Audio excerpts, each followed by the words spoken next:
A ver, un segundito. Vamos a ver.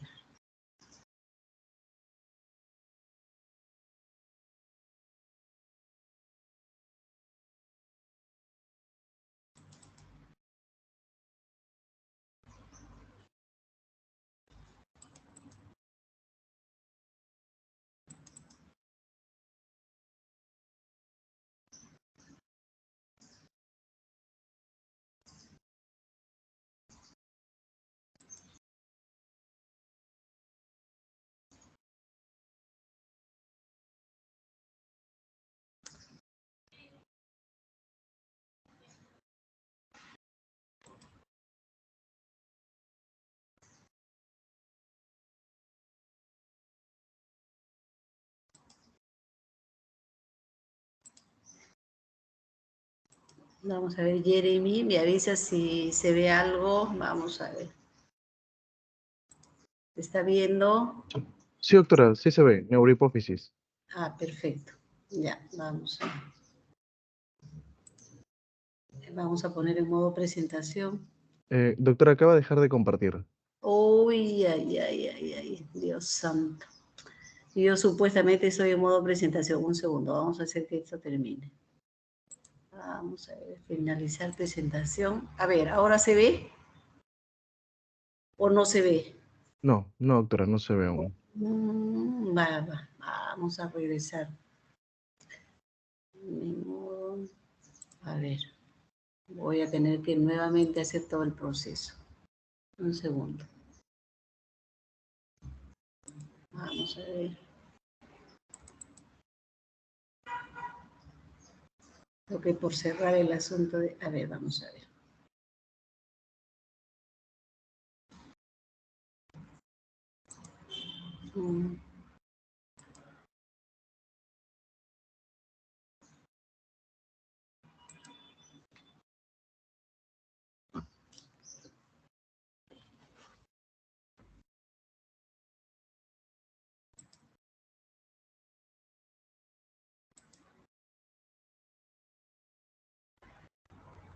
Ahora sí se ve, doctora.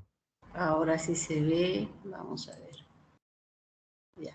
Voy a poner en modo presentación. Creo que hace un rato cerré. ¿Ahora se ve? ¿Sí? Sí, Sí, ¿no? sí, doctora. Hay una opción ahí que dice ocultar. Ahí, Ya. parece. Lo que pasa es que claro, hace un momento presioné la otra. En Sí. fin. Bien. Entonces, vamos a ver el puntero y dónde está.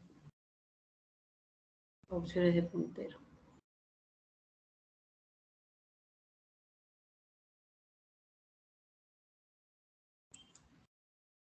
Sí, creo que ya estamos con el puntero. A ver.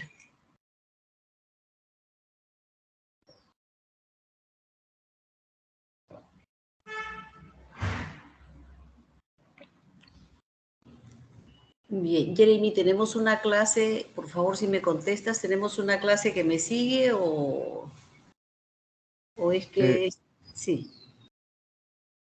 Según el rol, doctora, solamente una clase como tal, es neurohipófisis. Ah, perfecto. Listo, entonces tenemos todo el tiempo necesario, pero la clase además es un poco corta, es un solo tema. Bien.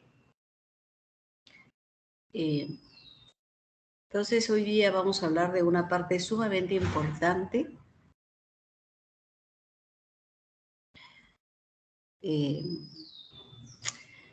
más, es tan importante este tema de neurohipófisis que hay una subespecialidad que se llama neuroendocrinología, y precisamente por eso hoy día vamos a hablar de todos estos temas, ¿no? Neuroendocrinológicos, porque vamos a hablar de las neuronas que están produciendo neurotransmisores, pero que se comportan como hormonas, ¿no? Vamos a ver entonces. Volvemos a ver y a revisar. Siempre hemos dicho que la neurofisiología es sumamente importante. Es el centro de comando de todas las funciones, ¿no? Y esta partecita es el hipotálamo, pero el hipotálamo está constituido por un grupo neuronas que forman núcleos. Entonces ahí estamos viendo nosotros los núcleos, ¿no?, neuronales que están conformando, ¿no?, el hipotálamo, ¿no? Entonces acá estamos viendo un grupo.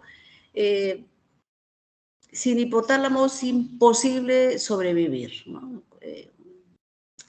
Conforme van pasando los años, hemos dicho que muchas veces van muriendo las neuronas y al final de nuestra existencia ya comenzamos a presentar disfunción de estas neuronas, ¿no? Ya vamos a ver por qué, ¿no?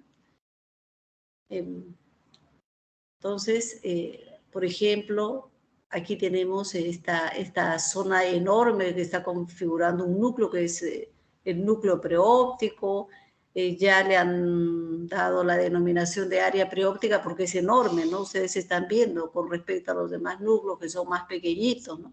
¿Y por qué? Porque acá se van a sintetizar las hormonas que van a ejercer el control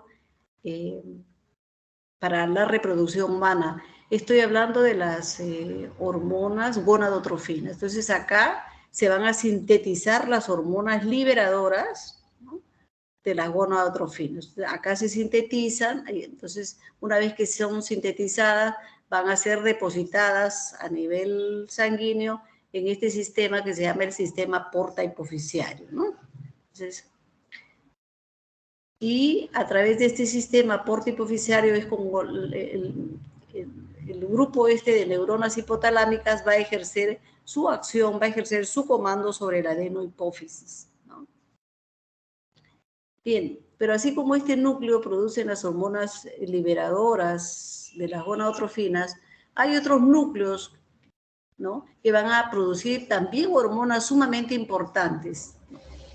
Acá tenemos al núcleo paraventricular y acá tenemos al núcleo supraóptico, ¿no? Estos núcleos, estos dos núcleos, van a producir una hormona que es la hormona antidiurética. La hormona antidiurética, pues, sumamente importante porque el médico estudia todas las hormonas plasmáticas, ¿no? Y en base precisamente a los análisis de laboratorio es que puede hacer el diagnóstico de una serie de enfermedades, ¿no? Cada vez que un paciente llega a la emergencia, ¿qué hace uno? Lo primero que hace es pedir análisis de sangre, ¿no? ¿Para qué? Para precisamente ver cómo se encuentran los niveles, ¿no?, por ejemplo, de leucocitos en la sangre o por ejemplo, ¿no?, de neurotransmisores, que ya ustedes los han estudiado, o ver los niveles de hormonas. Entonces, estos dos núcleos los vamos a estudiar hoy día seguidamente, producen ambos la hormona antidiurética, ¿no?, que la vamos a estudiar seguidamente. Luego, acá estamos viendo este núcleo hipotalámico anterior, ¿no? Este núcleo hipotalámico anterior está produciendo las hormonas reguladoras, ¿no?, de la temperatura. Entonces, este núcleo es, por ejemplo, el que regula cuando hace demasiado calor. A propósito, se viene una ola de calor en esta época. Entonces, el núcleo regula todas las funciones que van a producir la homeostasis cuando hace demasiado calor, ¿no? ¿Qué pasa? En verano, este núcleo es el que manda a través del sistema nervioso, ¿no?, simpático y parasimpático, por ejemplo, la sudoración profusa, ¿no? Entonces, de esa manera se enfría la temperatura, es el mecanismo, ¿no?, es el termostato del organismo, ¿no? Sí, pero, por ejemplo, en los ancianos este núcleo está deteriorado. Entonces, ¿qué va a pasar? La mayor parte de gente que tiene mucha edad, ¿no?, el adulto mayor está expuesto precisamente, ¿no?, a muerte por ola de calor. ¿Por qué? Porque este núcleo está deteriorado, ya no regula la temperatura como debería regular, ¿no?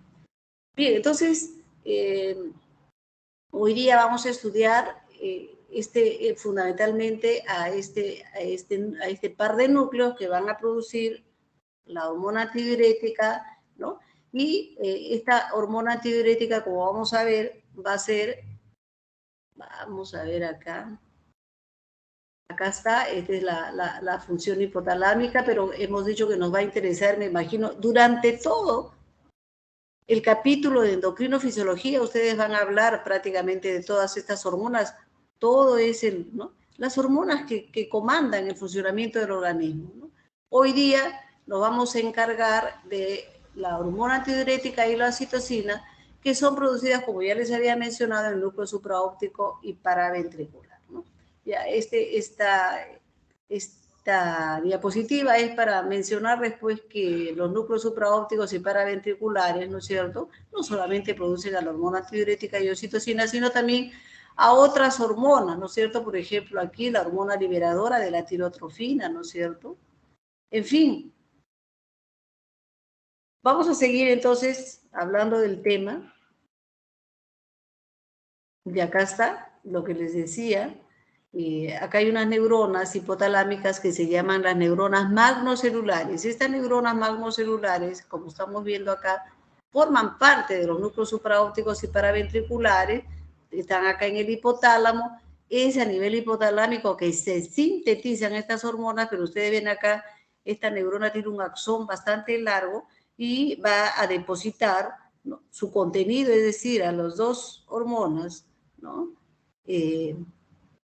Y desde la neurohipófisis va a ser, ¿no?, transportada estas dos hormonas al plasma sanguíneo, de donde van a ejercer su acción, ¿no? Obviamente las hormonas están circulando a nivel plasmático y de ahí se van a todos los órganos efectores a donde tengan que hacer su acción, ¿no? Entonces, acá, entonces, muy interesante, esto es lo que se llama la neurohipófisis. Recordar que la neurohipófisis está constituida simplemente por estos axones, ¿no? Axones, pero que les corresponden a estas neuronas hipotalámicas, ¿no? A diferencia de la adenohipófisis, que repito, la van a estudiar durante todo este capítulo, ¿no?, porque desde ahí estas neuronas hipotalámicas van a ejercer su acción sobre la adenohipófisis, ¿no? La adenohipófisis tiene una arquitectura totalmente diferente a la neurohipófisis, ¿no?, porque la neurohipófisis forma parte del sistema nervioso, prácticamente son axones, simplemente por de ahí el nombre, ¿no?, de neurohipófisis. ¿Ya? Bueno, ya aquí tenemos que hablando de la neuroendocrinología, vamos a ver a la hormona antidiurética, que forma parte del sistema endocrino, típicamente endocrino, porque si bien es cierto, la hormona es sintetizada a nivel hipotalámico, pero su mayor función, ¿no?, la mayor función va a ser a nivel de los riñones, ¿no?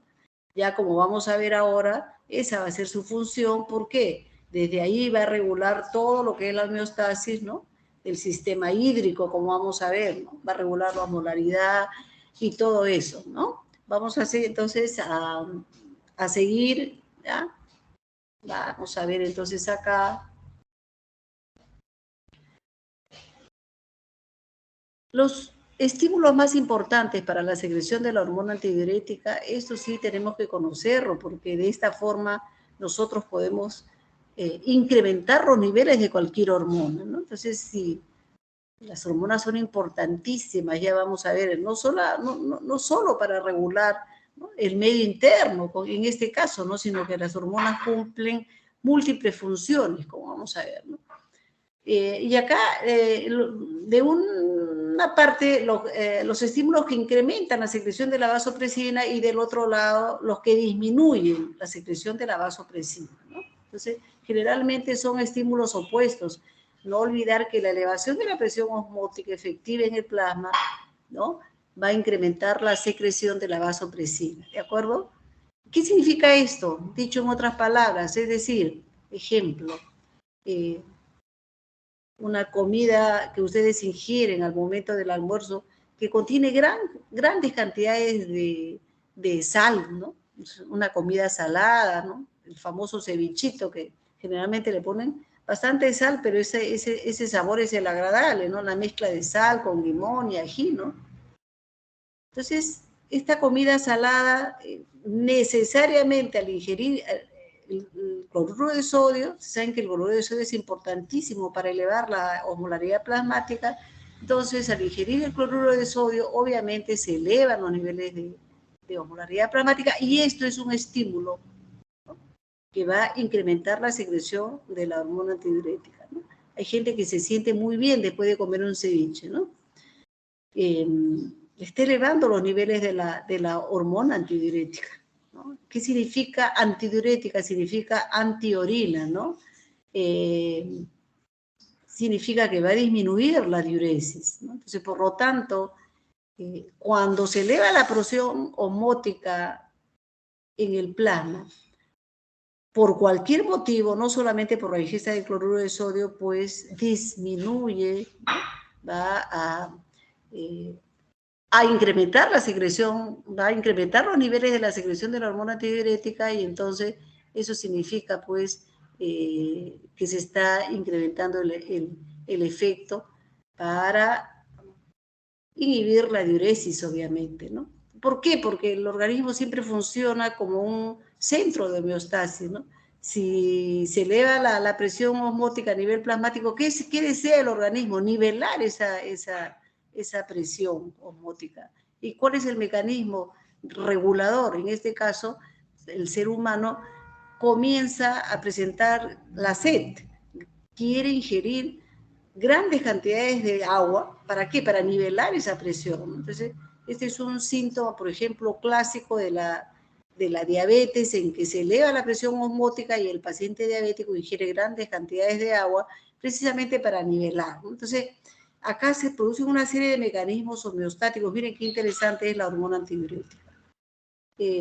La contraparte está pues cuando disminuye, ¿no?, la presión osmótica. Es el caso cuando se toman grandes cantidades de líquido. Hay gente que toma mucho líquido, 1 o 2 litros de agua, pero inmediatamente está yendo al baño. ¿Por qué está yendo al baño? Porque disminuyen los niveles de la hormona antidiurética, ¿no? Entonces, bien. Luego pasamos a otro estímulo, ¿no? La hipovolemia. La hipovolemia. Cuando hablamos de hipovolemia es pues, cuántas veces han llegado los pacientes que han perdido grandes cantidades de sangre, ¿no? Un accidente que les hace producir, producir una anemia aguda en ese momento, sí, pero se perdió volumen, ¿no? Disminuyó la volemia y eso es un estímulo. La disminución de la volemia es un estímulo para incrementar la secreción de la hormona antidiurética, ¿no? Todo lo contrario ocurre pues cuando se incrementa el volumen, ¿no? Cuando se incrementa la volemia, todo lo contrario, ¿no? Entonces el paciente va al baño.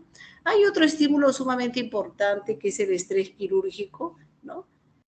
El dolor, la emoción, el ejercicio son estímulos importantísimos. El ejercicio siempre lo vamos a ver en todo, en todas las hormonas, porque el ejercicio produce un incremento en la secreción de la mayor parte de hormonas. Las hormonas son importantísimas para la vida del ser humano, por lo tanto, de ahí viene que el ejercicio sea tan valioso y algo que los médicos muy poco hacemos, ¿no?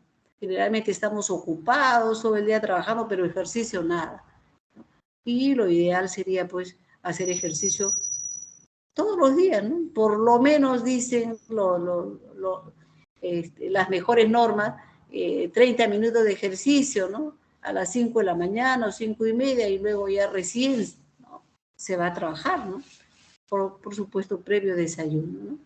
Entonces, cuando hablamos, esto está ahí entre comillas, ¿por qué? Porque fundamentalmente esto se refiere al estrés quirúrgico. ¿Qué es el estrés quirúrgico? Una cirugía, ¿no? Toda operación, ¿no? Toda cirugía produce grandes incrementos de la secreción de la hormona antidiurética. Por eso es que después de una, ¿no?, de una cirugía, los médicos estamos atentos, ¿no?, y controlando cuánto está miccionando el paciente, ¿no? ¿Cuál es el volumen de orina? Eso es lo que se llama el balance hidrosalino, ¿no? Estamos al pie del paciente. ¿Por qué? Porque el paciente tiende a retener líquidos, ¿no? Entonces, y no es posible porque tampoco la cantidad de líquidos tiene que ser la ideal, ¿no? La volemia tiene que ser la ideal. Ni mucha, que ustedes saben que produzca una hipertensión arterial, ni tampoco una volemia mínima que produzca un shock, ¿no? Hay una cosa muy perturbadora aquí, es el alcohol. El alcohol no es bueno para nadie ni para nada. Ojo con los alumnos de medicina, ¿no? Y con los médicos que toman abundantes cantidades de alcohol. ¿Por qué? El alcohol es nefasto para todas las hormonas. En general, el alcohol disminuye la secreción de esta hormona, ¿no? Entonces, por eso es que cuando, sobre todo, bueno, aunque ahora las mujeres también toman, pero la mayor cantidad de varones, cuando están en una fiesta, le comienzan a dar a la cerveza, ¿no?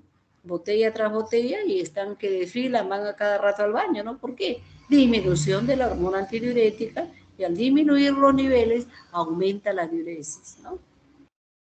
Náuseas y vómitos, por supuesto, sobre todo los vómitos al vomitar ¿no? están eliminando el ácido clorhídrico, el jugo gástrico, y por supuesto es líquido. Se está disminuyendo de alguna manera la volemia, ¿no? Entonces eso también incrementa la secreción, ¿no?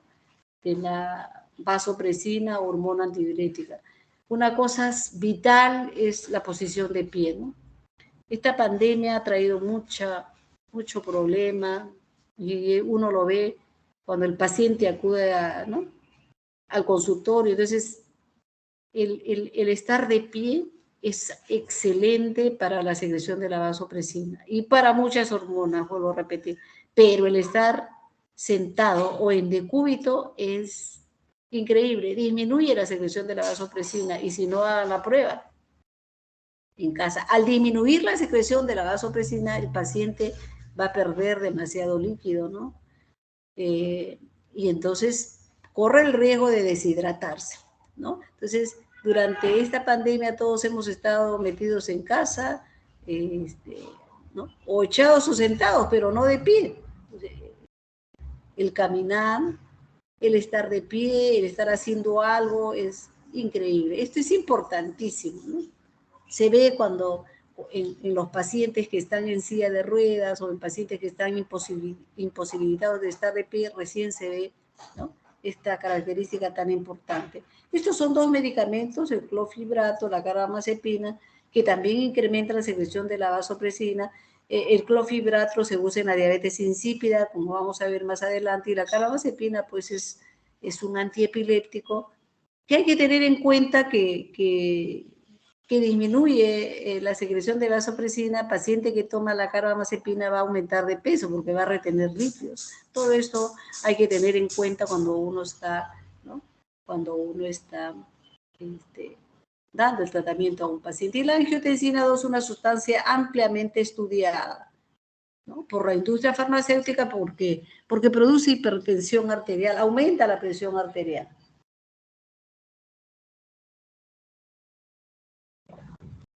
¿Por qué estudiada? Porque en base precisamente, ¿no?, a la inyección de angiotensina en los animalitos de experimentación es que se logran, ¿no?, producir esos medicamentos antihipertensivos, ¿no? Habíamos dicho de que cuando una persona ingiere abundante sal en la comida, entonces, ¿qué pasa? Hay un aumento en la presión osmótica plasmática, esto que se llama la hipertonicidad, y esto a su vez, ¿no? Esto a su vez va a ejercer efecto sobre los osmoreceptores. Ojo, receptores de la osmolaridad, es una cosa pero increíble. Los receptores de la osmolaridad se encuentran a nivel del núcleo hipotalámico anterior. Entonces, imagínense, el núcleo hipotalámico anterior se activa por la hipertonicidad, pero este núcleo hipotalámico anterior hace sinapsis con los núcleos supraópticos y paraventriculares, van a estimular para la producción, hemos dicho, de la hormona antidiurética. Todo lo contrario hace la hipovolemia. Acá vemos el mecanismo de la hipovolemia y cómo la hipovolemia estimula los vasoreceptores, ¿no? O sea, los receptores de presión, ¿no?, que generalmente se encuentran en las grandes venas, ¿no?, la vena cava, ¿no?, en la aurícula derecha también, ¿no?, son los receptores de presión que al bajar la presión de inmediato también se desencadenan otros reflejos, se desencadenan, ¿no?, otras acciones. Una baja en la presión sanguínea de inmediato activa la producción de la angiotensina 2 que va a elevar la presión arterial. Eso es lo que hace el organismo, ¿no? Esos son mecanismos reguladores.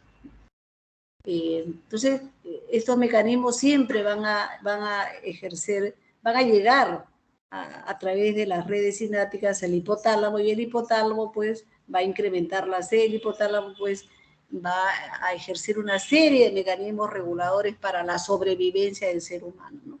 Y ahí la importancia del hipotálamo, ¿no?, donde se van a producir estas hormonas, oxitocina y vasopresina. Aquí, siempre que hablamos de hormonas, necesariamente tenemos que ver la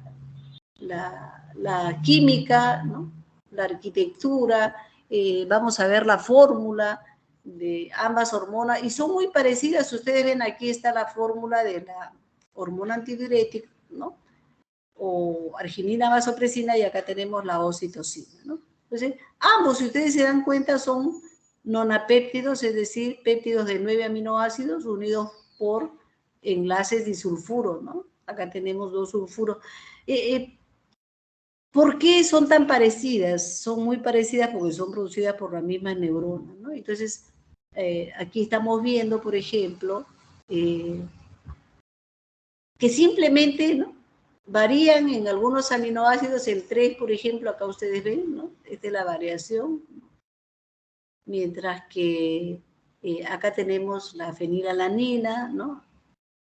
Aquí tenemos la isoleucina, mientras, por ejemplo, vamos a ver dónde está la otra diferencia. Acá, por ejemplo, nuevamente es el 8, ¿no?, la arginina, ¿no?, versus acá la leucina. Son simplemente 2 aminoácidos, ¿no?, que están cambiando, pero que sin embargo pues tienen esos, basta que varíen un aminoácido para que cambie totalmente la función, ¿no? Pero son muy parecidos, repito, porque son sintetizados por las mismas neuronas a nivel hipotalámico, ¿no?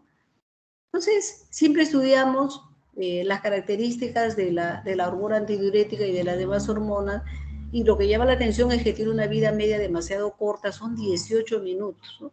¿Por qué digo demasiado corta, no? Es llamativo, ¿por qué? Porque si ustedes ven, por ejemplo, los estrógenos, la testosterona, tienen una vida media que son semanas, ¿no? Entonces, no hay punto de comparación, ¿no? Vida media de 18 minutos, rápidamente se metaboliza, como vamos a ver, a nivel del hígado y los riñones, muy rápidamente. Por eso es que, ¿no?, el hipotálamo está en plena acción cuando se trata de la hormona antidiurética. Si ingiere una comida muy salada, se eleva, ¿no?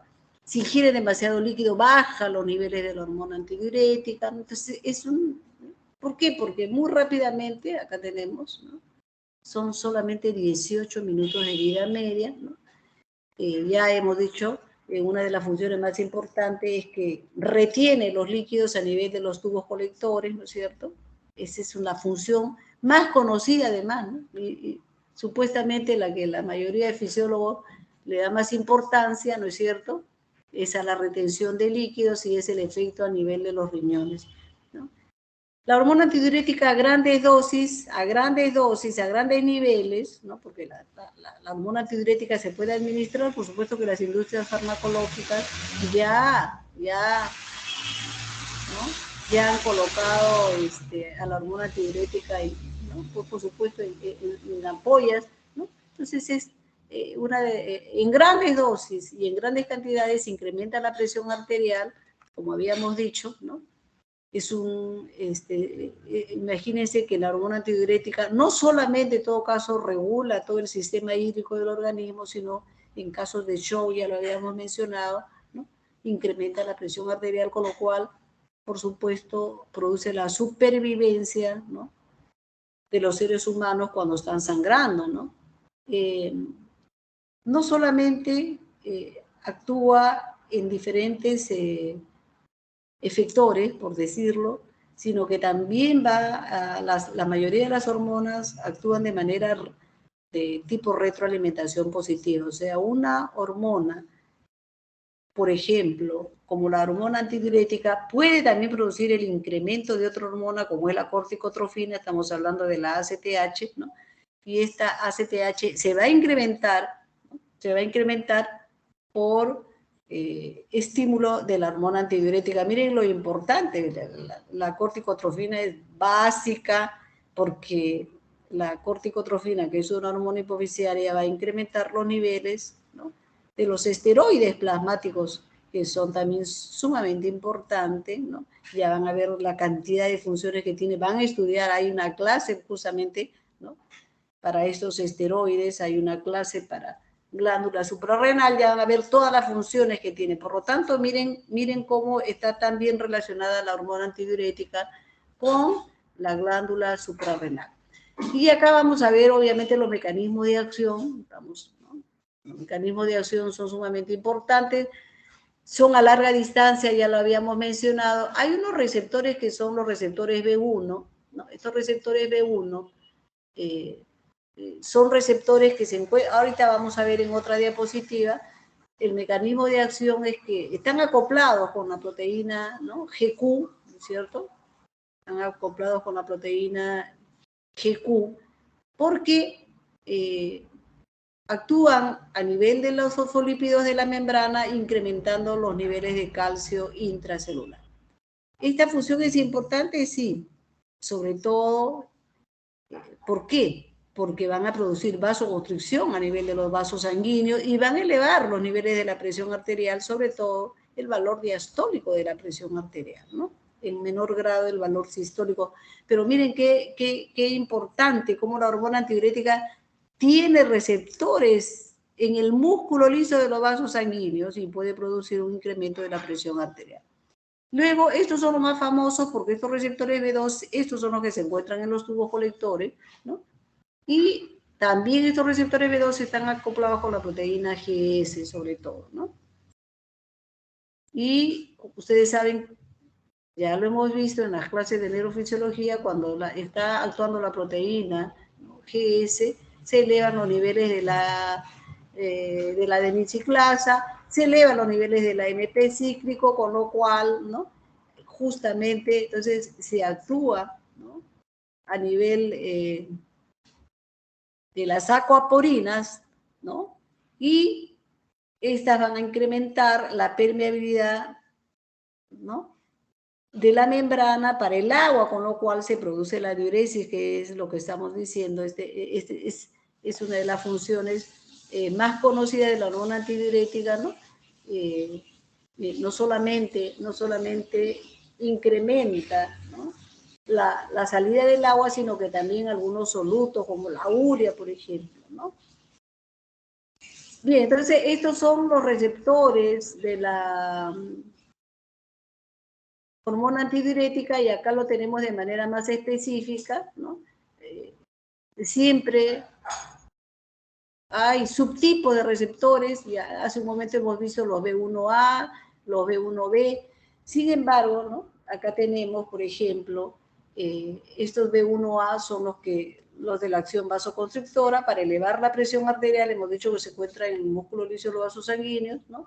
Y estos B1B se encuentran en la hipófisis anterior, ¿no es cierto?, para la producción de la corticotrofina, de la cual habíamos hablado un momento, mientras que los receptores B2, estos son los típicos receptores más famosos, se encargan del efecto antidiurético y se encuentran en los tubos colectores a nivel de los riñones, ¿no es cierto?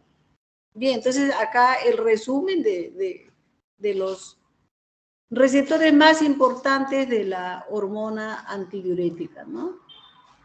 Ya habíamos hablado cómo los homorreceptores se encuentran a nivel del núcleo hipotalámico anterior, cómo sirven para mantener la osmolaridad plasmática, qué importante. Ojo, mantener la osmolaridad plasmática no es una cosa sencilla, ¿no? Cuando una persona está en una situación de anormalidad de la osmolaridad plasmática, hay una enfermedad, ¿no? Vamos a suponer, paciente diabético está en un coma hiperglicémico, está con la osmolaridad plasmática elevadísima, en este caso por la glucosa, ¿no? En este caso por la glucosa. y el paciente hace lo que se llama una encefalopatía metabólica y el paciente entra en coma, pues todo esto tiene efecto sobre el cerebro, ¿no? O sea, no es el paciente está en coma, ahí lo vemos en coma. ¿Por qué? Porque se elevó la osmolaridad plasmática. ¿No? Pero que disminuya la osmolaridad plasmática porque es un paciente de edad y que tiene niveles bajos de cloruro de sodio, igual, el paciente está en el hospital, ¿no? ¿Por qué? Porque cuando se disminuyen los niveles de cloruro de sodio y se disminuye la osmolaridad plasmática, ¿qué le está pasando al paciente? Otro tipo de encefalopatía, el paciente no funciona bien, el paciente está adormilado, no puede caminar. Hay que regular los niveles de osmolaridad plasmática y eso hay que hacerlo en el hospital. La osmolaridad plasmática tiene que estar dentro de los niveles adecuados. Entonces, miren qué importante, ¿no? Es la hormona antidiurética. Y acá estos receptores que intervienen, por supuesto, son los que están regulando el volumen urinario, ¿no es cierto? ¿No? Habíamos mencionado cómo los vasoreceptores, los receptores de presión se encontraban, ¿no es cierto?, sobre todo en las grandes venas, habíamos dicho, ¿no?, la vena cava, vena pulmonar, aurícula derecha, ¿no? Importantísimos, están captando, ¿no?, cómo están los niveles de presión, obviamente para poner en juego una serie de mecanismos, ¿no? Y todo es un control, ¿no?, control hipotalámico netamente, ¿no? La angiotensina 2 ya la habíamos mencionado, como las industrias farmacéuticas son las que trabajan muchísimo, ¿no?, con esta sustancia, ¿no?, para elevar la presión arterial ¿no?, y así se ha descubierto, ¿no?, se ha descubierto cómo cuando hay una hipotensión, obviamente de inmediato los niveles de angiotensina 2 se elevan, ¿no?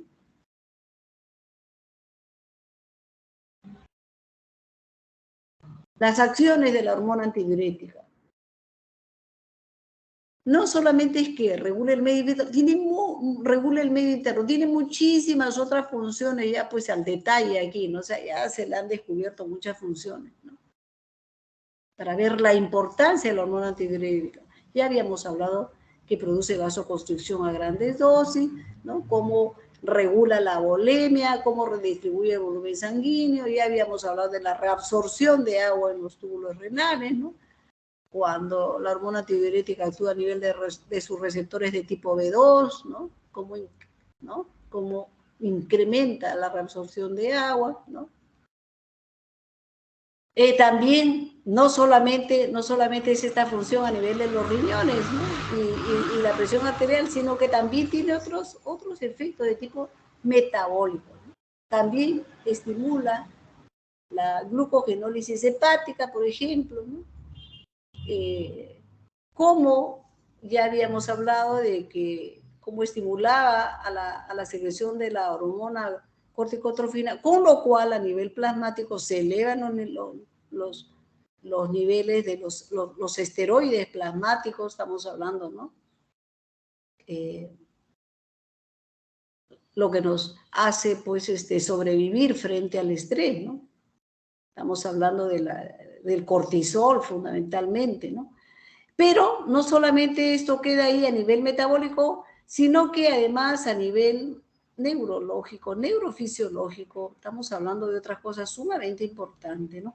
Cómo se activan los procesos de aprendizaje y memoria. Alumnos, esto es muy importante porque, ojo, eso es lo que siempre les digo a los alumnos, de que cuidado con el alcohol, porque ustedes están en pleno aprendizaje y tienen que tratar de recordar todo lo que han aprendido, ¿no? Entonces, y sobre todo los aspectos fisiológicos que son importantes para la carrera, ¿no? Aquel que es buen fisiólogo, pues será buen médico, ¿no?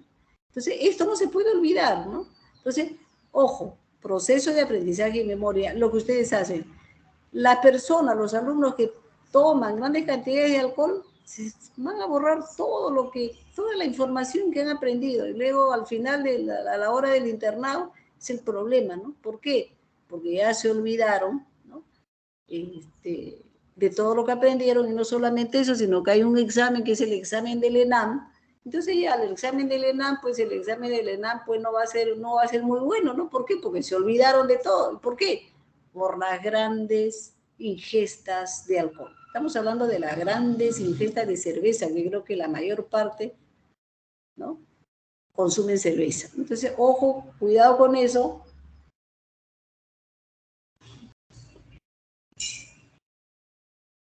Porque la hormona antidiurética tiene que ver con los procesos de aprendizaje y memoria. Favorece los procesos de aprendizaje y memoria. La acción antipirética también se ha descubierto, pero obviamente nadie la va a utilizar. Pues saben que las hormonas, mínimas cantidades, cuestan muchísimo dinero, ¿no? Entonces, nadie va a utilizar a la hormona antidiurética pues, para bajar la fiebre. Si tenemos un medicamento, ¿no?, bueno, una pastillita, ¿no?, que nos puede bajar por un sol, ¿no?, la fiebre, ¿no? A nadie se le va a ocurrir, ¿no? Entonces, se utiliza la dipirona, pues, o un antiinflamatorio no esteroideo para bajar la fiebre, en fin, ¿sí?, que vale muy, muy barato, ¿no? Pero esto está descubierto, ¿no? Esto ha sido un hallazgo, ¿no? Y también tiene que ver con los patrones de conducta sexual. Sí, pero la conducta sexual no solamente es no solamente es en el varón, sino que también es en la mujer, ¿no? Entonces, y no solamente eso, sino que la conducta materna, y yo tendría que agregar acá la conducta paterna, ¿no? Por supuesto que hoy día la civilización avanzó tanto que el hombre cumple un rol fundamental en la crianza de los hijos, ¿no? Bien, y acá estamos experimentos que se realizó con las hormonas y la hormona antidiurética y sobre todo la actividad de las neuronas macrocelulares que les había dicho que producía la hormona antidiurética y la oxitocina. Entonces se hacen experimentos acá, ¿no? Produciendo la hemorragia, por supuesto, generalmente esto se hace pues con animalitos de experimentación, ¿no?, con un hámster. Entonces se produce hemorragia en estos animalitos, se le pone electrodos tipo, pues, ¿no?, tipo electroencefalograma o electrodos directamente más cercanos sobre la superficie del cerebro, y entonces se ve esto, ¿no? Que al producir hemorragia en estos animalitos hay una descarga muy lenta, a esto se refiere a una descarga fásica de las neuronas de vasopresina. Entonces, de inmediato hemorragia y el animalito comienza a producir pulsos de vasopresina. Ojo, cuando yo hablo de pulsos de vasopresina son mínimas cantidades. Esto es muy interesante. No es que las hormonas se producen todo el día y es como abrir un caño, no.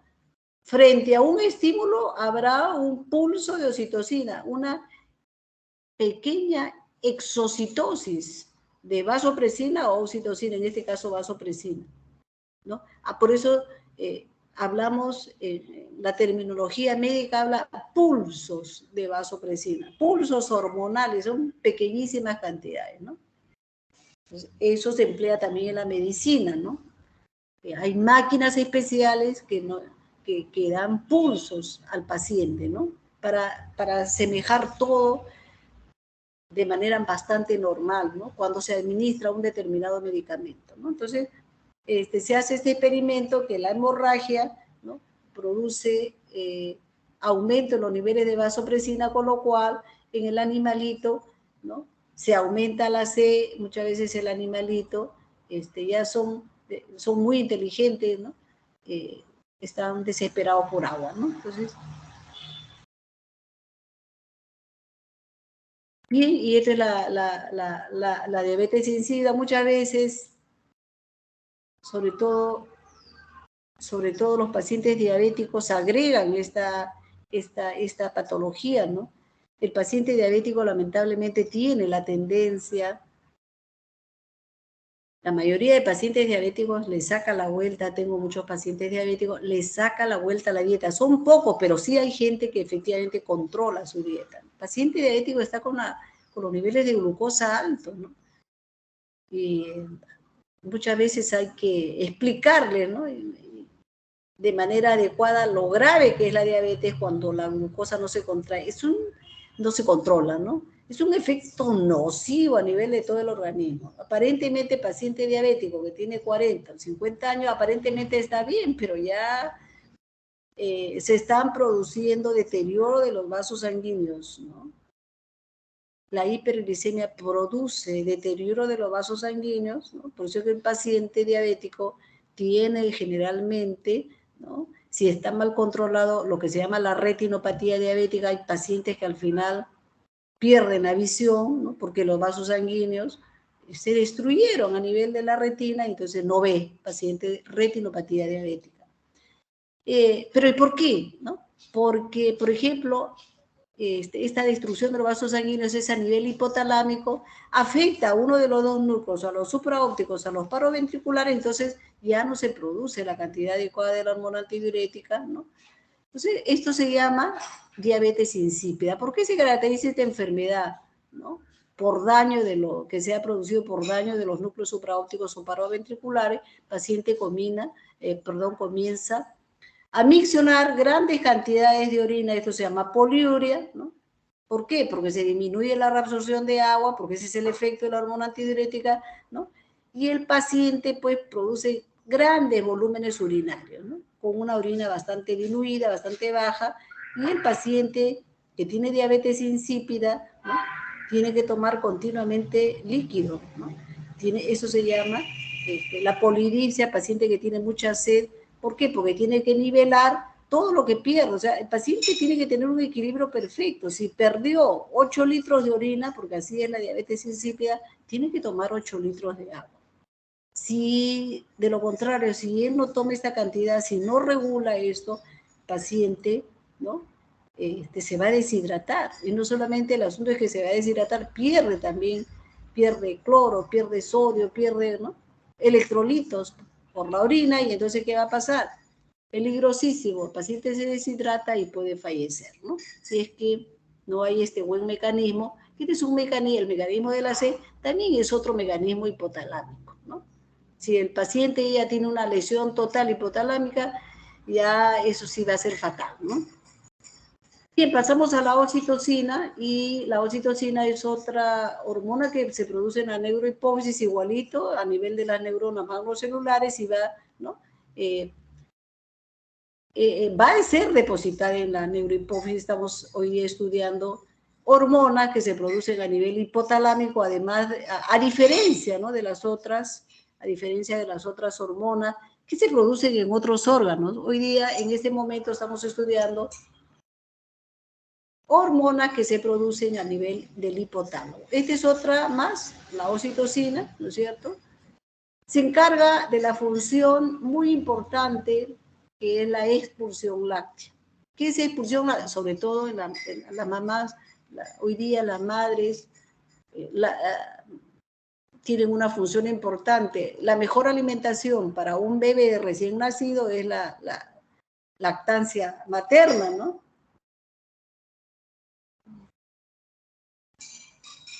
Entonces,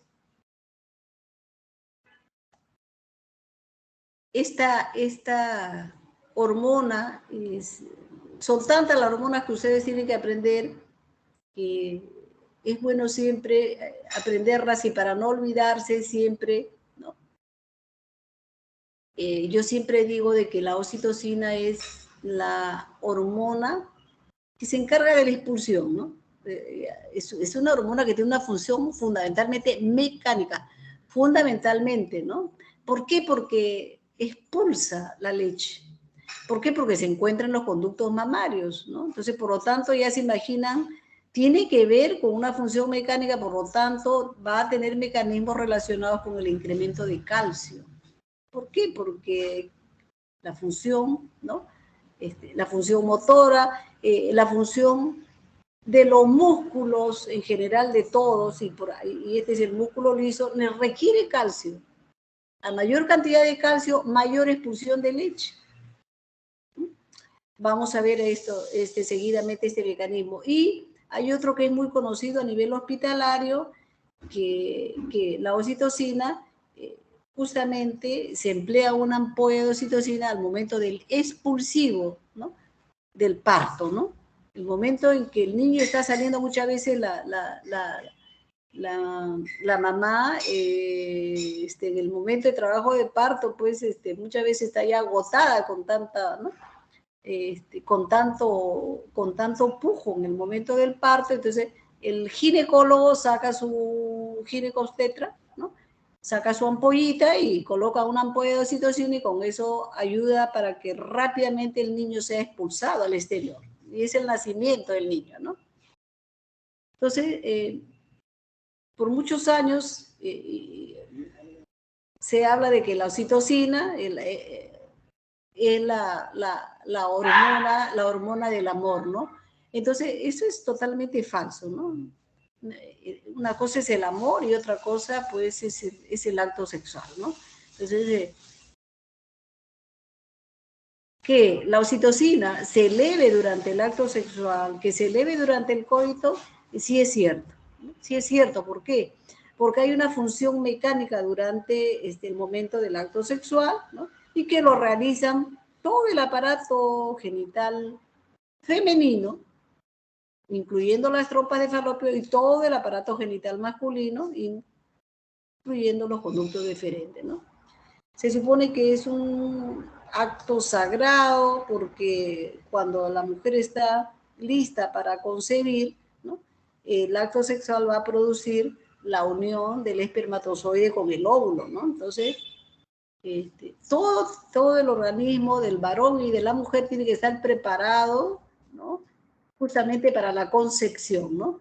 Entonces, acá tenemos estos receptores que les decía que están acoplados con la proteína GQ, porque recuerden que cuando la proteína GQ está presente se elevan las concentraciones del calcio intracelular. Habíamos hablado muchas veces de que la proteína GQ, ¿no?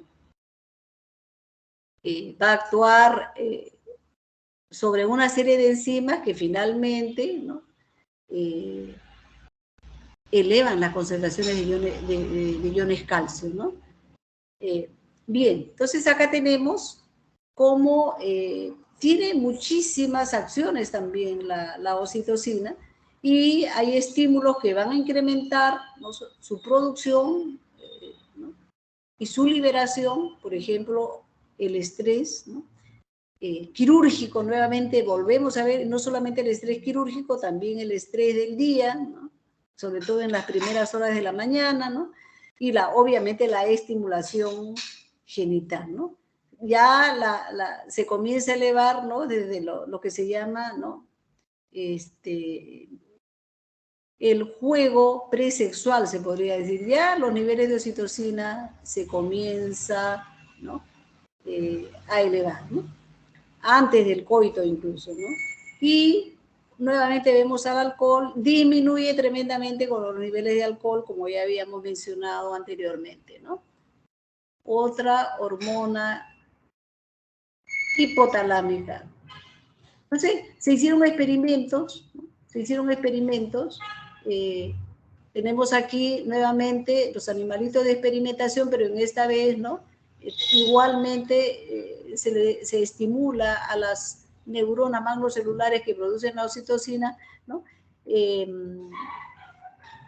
Miren ustedes cómo a los animalitos de experimentación, obviamente, se colocan con las crías, ¿no? Las crías comienzan a succionar el pezón de la mamá, ¿no es cierto? Y entonces en ese momento comienza una descarga de alta frecuencia de las neuronas que producen oxitocina, y se libera un pulso de oxitocina, con lo cual obviamente se expulsa la leche, ¿no? Entonces, todo esto está registrado, son experimentos que se han hecho con los animalitos de experimentación, ¿no?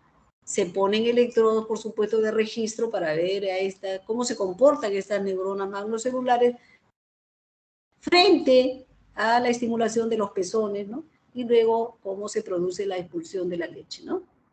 Y acá Este es un esquema resumen, ¿no es cierto?, donde además vemos otra serie de sustancias y situaciones que estimulan e inhiben la producción de oxitocina. La acetilcolina siempre será un estimulante para la oxitocina, al igual que la noradrenalina, pero cuando se actúa sobre los receptores alfa. Mire qué interesante, ¿no? Cómo el receptor le da la función, mientras que es inhibidora, ¿no?, cuando está actuando sobre los receptores beta. Los opioides, estamos hablando, los opioides, ¿no? Antiguamente los chinos formaban opio, estamos hablando de todos los, ¿no?, los opioides, ahí los jóvenes sobre todo, y hay muchas mujeres que tienen drogadicción y que consumen pues heroína, todo lo, ¿no? Cocaína, ¿no? Entonces, esto no es bueno, ¿no? Eso no es bueno para la salud del niño, que una madre, lamentablemente, si es drogadita, lo va a seguir haciendo. Entonces, ¿por qué? Porque esto inhibe la producción de oxitocina, con lo cual va a disminuir la expulsión de la leche y eso no es bueno, ¿no? Entonces, la oxitocina, vamos a ver, una prolactina, pero la prolactina es la que produce la leche, sí, pues, pero esto se hace un mecanismo de feedback ya negativo, con lo cual disminuye la producción láctea al final, ¿no? Porque en realidad la oxitocina lo que disminuye es la expulsión de la leche. Los estrógenos siempre están estimulando la producción de oxitocina, mientras que la progesterona, ¿no?, tiene otra función, ¿de acuerdo? Bien, y aquí como el mecanismo endocrinológico típico, acá como estas neuronas hipotalámicas, ¿no?, producen, en este caso, la oxitocina, ¿no?, que desde la neurohipófisis pasa a la circulación general y esta se va a diferentes órganos a producir su función, ¿no es cierto? Entonces, a las glándulas mamarias para la expulsión láctea y aquí, sobre todo a nivel del útero de la madre, cuando está gestando, para producir la expulsión del niño. Estamos hablando del momento del parto, ¿no? Y las acciones más en detalle de la oxitocina, ¿no?, de todas las hormonas tienen muchísimas acciones, vamos a traer la más representativa. Ya habíamos hablado de ¿no?, de la expulsión láctea, ya habíamos hablado de la contracción del útero, ¿no? Y recuerden que les dije que había un mecanismo de feedback positivo con la prolactina, por lo cual, pero la prolactina produce leche, o sea, por eso habíamos hablado de que era nefasto que una madre estuviera ingiriendo drogas tipo, ¿no?, tipo morfina, ¿no? La morfina pues está, ¿no?, es sumamente negativa para el organismo de la madre. Ya habíamos hablado de esta función, ¿no?, de la mujer, pero, ojo, aquí no es que solamente la hormona tenga acción en la mujer. Recuerden que las hormonas todas están en diferentes niveles en el organismo del hombre y la mujer. Los niveles de prolactina son importantes también en el varón. ¿Y por qué son importantes en el varón? ¿No? Porque regulan, imagínense, la síntesis de testosterona. Miren, la oxitocina también, por supuesto, hay en el varón, ¿no?, pero en menores niveles, ¿no? Y vamos a ver, esa es la función importante, disminuye la síntesis, ¿no?, de testosterona. Ustedes saben que la testosterona tiene que ver con la libido, ¿no? Estamos hablando, cuando hablamos de libido, deseo sexual. Obviamente, cuando una madre está lactando, el papá también está, obviamente, al lado y forma parte de esa conducta, ¿no?, que se llama la conducta paterna cuando el niño nace, ¿no? Entonces, bien. No sé si habrá preguntas, por favor. Entonces, exactamente hemos terminado en 1 hora, como quería su delegado Jeremy. Jeremy, preguntas, por favor. Eh, ¿Está claro el asunto o hay alguna preguntita? sí está claro, doctora. No veo manos levantadas por parte de mis compañeros. Perfecto, no hay manos levantadas. Eso significa que han entendido todo, siendo muy positivos. Muy bien. Muy bien, entonces, no hay preguntas. Perfecto, muy bien. Entonces, eso es lo que teníamos que comentar respecto a lo que son las hormonas hipotalámicas, oxitocina. Preguntas, alumnos, entonces será hasta cualquier otra oportunidad. ¿Ok? Nos vemos. Buenos días. Gracias, doctora. Buenos días. No hay por qué, no hay por qué. Gracias, doctora.